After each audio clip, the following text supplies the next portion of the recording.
大家好，欢迎收听我们的播客。在这里，我们一起轻松、自然又有效地学习外语。如果你正在学习中文，或者学习任何外语，却觉得学了很久都没有进步，总是摸不着头脑，还没找到合适的方法，那么千万不要错过这一系列视频哦。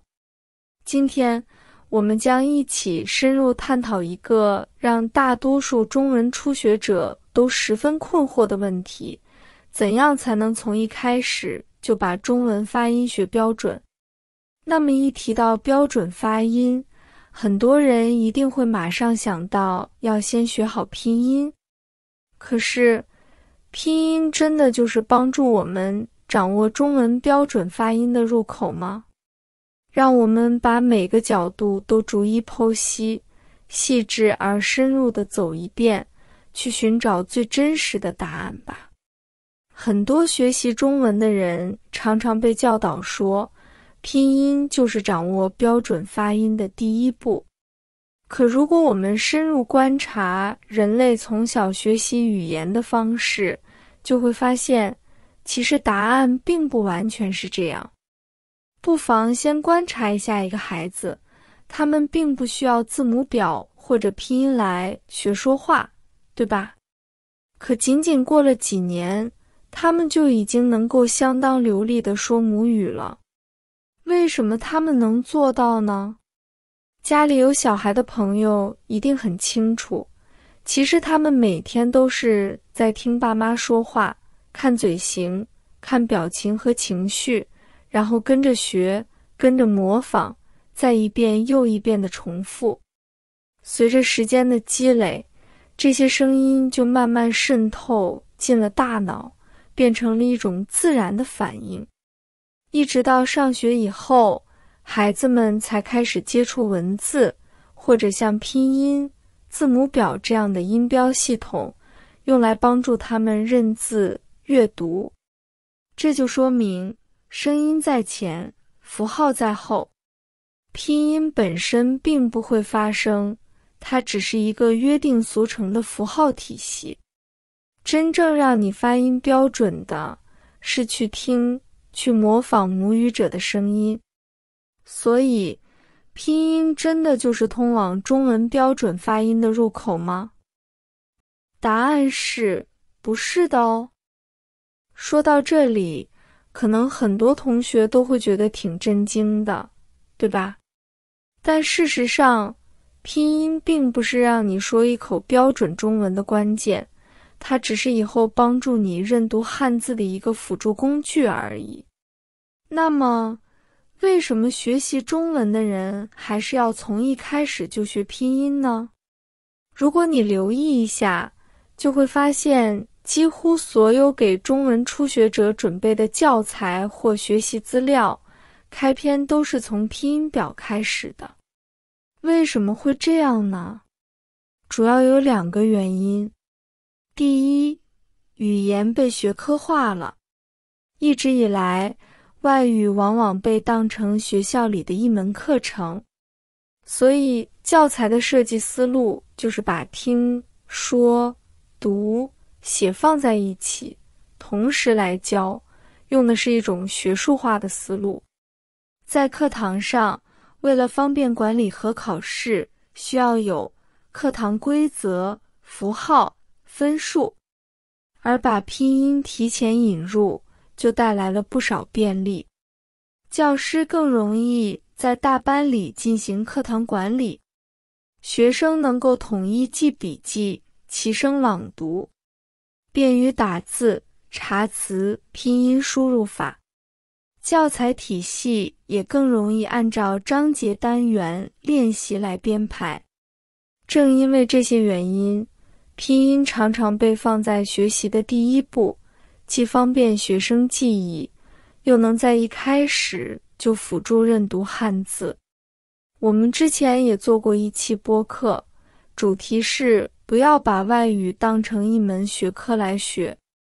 如果你感兴趣，可以点击右上角的视频，或者查看描述区、评论区里的链接哦。第二，成年人的大脑偏爱规则。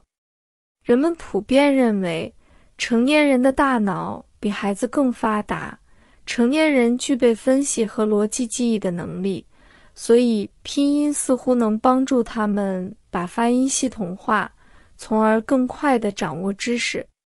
确实，在学习的初期，成年人往往比孩子学得快得多，因为他们手里有一套规则。但正是这种方式，把语言学习变成了记规则，而不是训练耳朵去听，嘴巴去说。成年人往往依赖的是陈述性记忆，比如声母表、拼读规则，或者像之的发音差不多接近越南语里的某个音这样的类比。这种掌握规则的感觉会让人产生一种好像进步很快的错觉。可真正的听说能力其实属于程序性记忆，需要不断的去听、去模仿、去调整，才能把发音安装进口腔肌肉的反射动作里。因此，成年人一开始因为有规则在手，好像学得更快，但由于缺少自然的反射训练，后来反而会变慢。结果就是成年人的发音往往显得不够自然，很难像孩子那样流利的交流。看似开头快，其实到后来却慢了很多。为什么拼音不能替代声音呢？第一，拼音只是借用拉丁字母的符号，它更像是一种发音代码，帮助你读汉字，而并不是带有真实声音的录音。第二，中文是一种声调和语境的语言。一个音节单独念时可能是这样的，但放到句子里，高低、长短，甚至拖音的方式都会发生变化。而拼音并不能把这些变化展现出来。第三，发音是一种感知运动的技能，而不是单纯读符号的技能。当你想要说的像母语者时，你需要调动整个身体，用眼睛去观察嘴型、嘴唇和舌头，用耳朵去分辨音高、时长、音色和气流，用口腔里的感觉去体会舌头、牙齿、上颚是怎样接触的。最重要的是，用自己的耳朵去听回刚才发出的声音，获得反馈。拼音并不会给你带来以上任何一种感官信号，它只是文字符号而已。而要想发音标准，你必须经过大量的听、模仿、调整、重复。回到自然的方式，就像孩子学说话一样，多听。首先要用耳朵去熟悉声音，就像在下水游泳之前要先热身一样。看，模仿。如果有口型视频，那就更好了，一边听一边观察嘴唇、舌头和口型来精确模仿。如果没有视频，就专心去听，感受语调，然后跟着学。模仿，录音。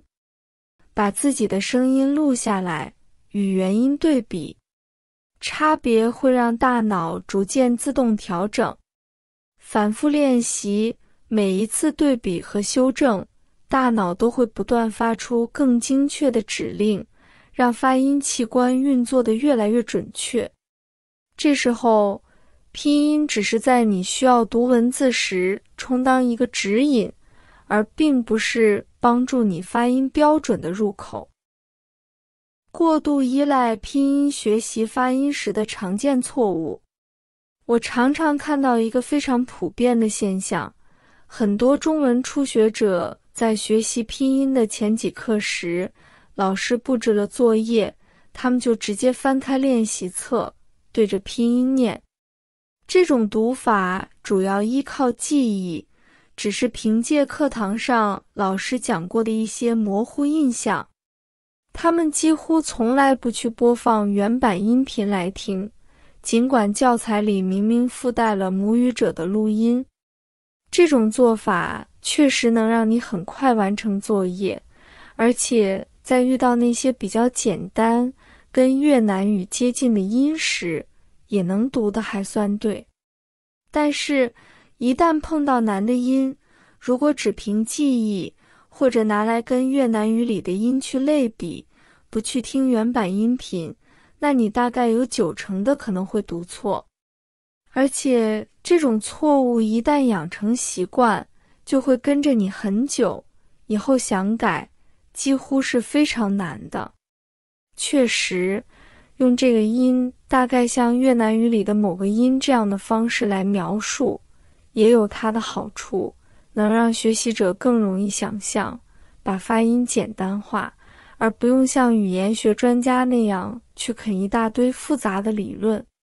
不过，不管你是用这种拼音对照法，还是按照正规教材里的系统方法来学，本质上都只是以不同的方式来描述和指导发音而已，要么是简单直白，人人都能理解的说法，要么是学术化的讲解。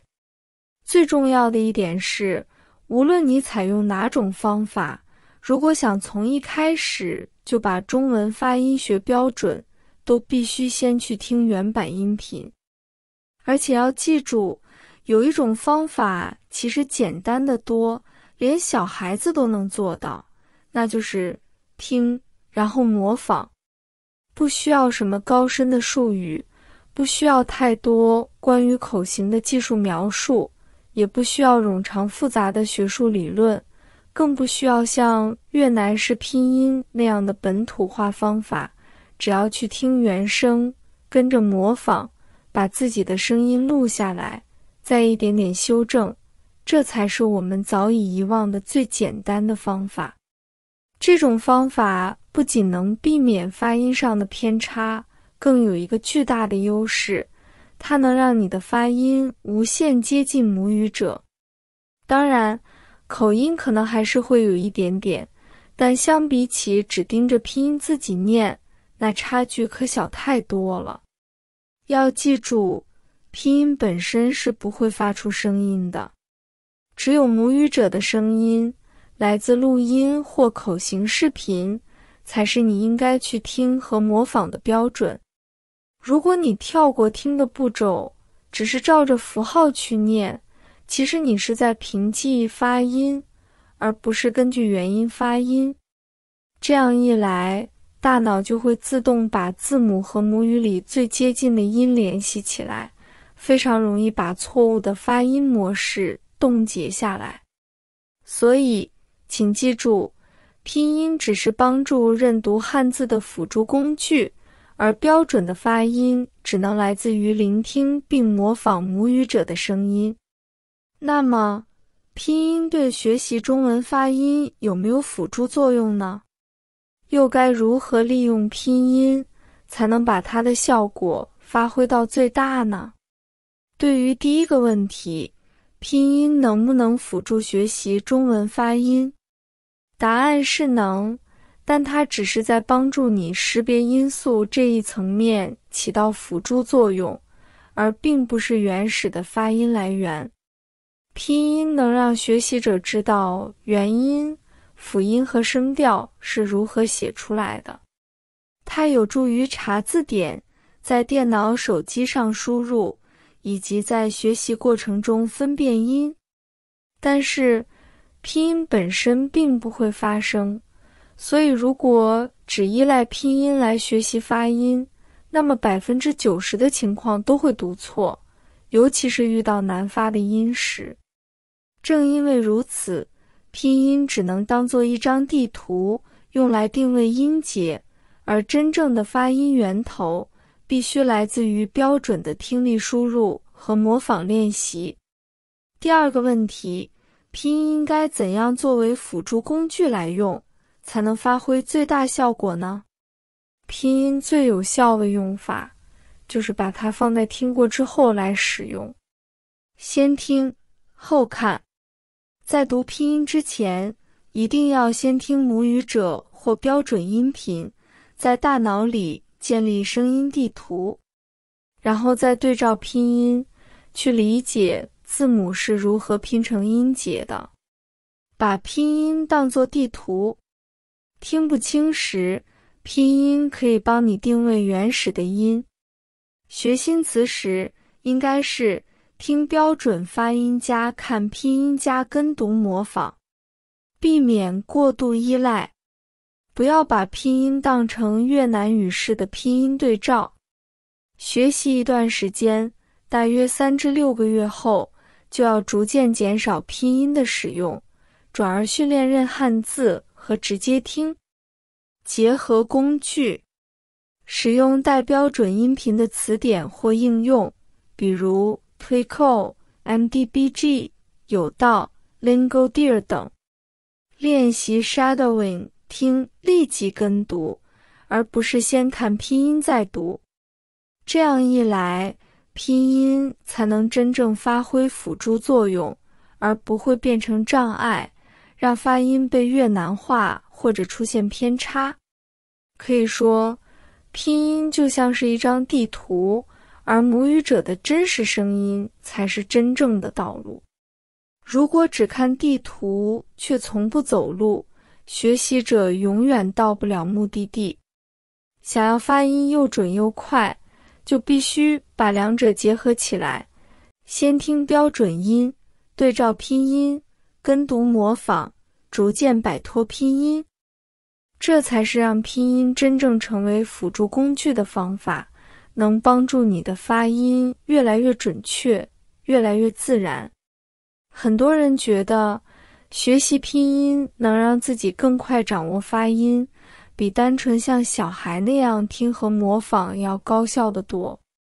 但别忘了，小孩子往往需要成千上万小时的被动听力才能真正开口，因为大脑需要足够的时间来建立一张准确的声音地图。成年人在学习外语时，如果也想说的流利自然，同样不能跳过这个过程。标准的发音需要时间，需要不断的纠正，更需要每天规律的练习，不可能一蹴而就。你可以借助拼音、符号或者记忆规则这些辅助来缩短学习进程，但像听标准音、跟读、不断调整这样的关键步骤是绝对不能省略的。重要的是要分清哪些是主要的，哪些只是辅助的，哪些可以省略，哪些必须保留。成年人可以利用认知能力来缩短时间，比小孩子学得快一些，但这个自然的顺序是绝对不能颠倒的。只有走在正确的道路上，才能为发音打下稳固而持久的基础。以上就是我想和大家分享的全部内容，我们一起来总结一下吧。孩子们先学说话，再学文字，他们先是听、看、模仿，很久之后才开始学习符号系统、字母、拼音。拼音是符号，它本身不会发声，只凭符号去想象发音是一条捷径，却会养成凭记忆发音的习惯，而不是根据元音。成年人大脑有分析能力、规则、符号，但听说通道依然最适合通过感觉、耳朵、口腔肌肉来学习。教材并没有错，他们为了课堂管理、考试、打字等而优化。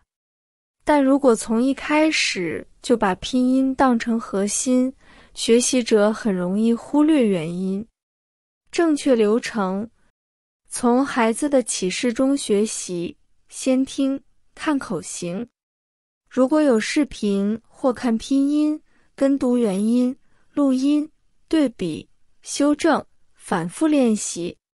拼音只是在后续打字、查词典、读报纸、课本中充当参考工具。要改掉的习惯，一翻开练习册就直接读拼音。正确做法是先听原版音频，再看拼音对照着模仿。行动计划：遵循自然顺序，听、看、模仿、重复。所以，拼音并不是通向中文标准发音的入口，它只是一个帮助识别、读写汉字的工具，方便成年人把声音系统化。真正的入口在于你能否像孩子一样去听、去观察、去模仿并反复练习。换句话说，拼音只是一张地图，而母语者的声音才是真正的道路。如果你想走在正确的路上，就要让耳朵来带路，而不是依赖纸面上的符号。结论：中心思想，拼音是一张用来读汉字的地图，而不是能发出声音的喇叭。如果想说的标准，最捷径的办法永远是大量聆听、观察口型、模仿、录音、对比、修正、反复练习。拼音只应该在耳朵和嘴巴已经被充分启动之后，才以辅助工具的身份出现。你可以把拼音背得滚瓜烂熟，但如果耳朵还没习惯标准音，嘴巴也没经过训练，发音依然会错。最短的路径始终是听、看、模仿、录音、对比、修正、重复。等你走完了这条路，拼音就会回到它该有的位置，作为一个标签，帮你快速阅读、查词和输入。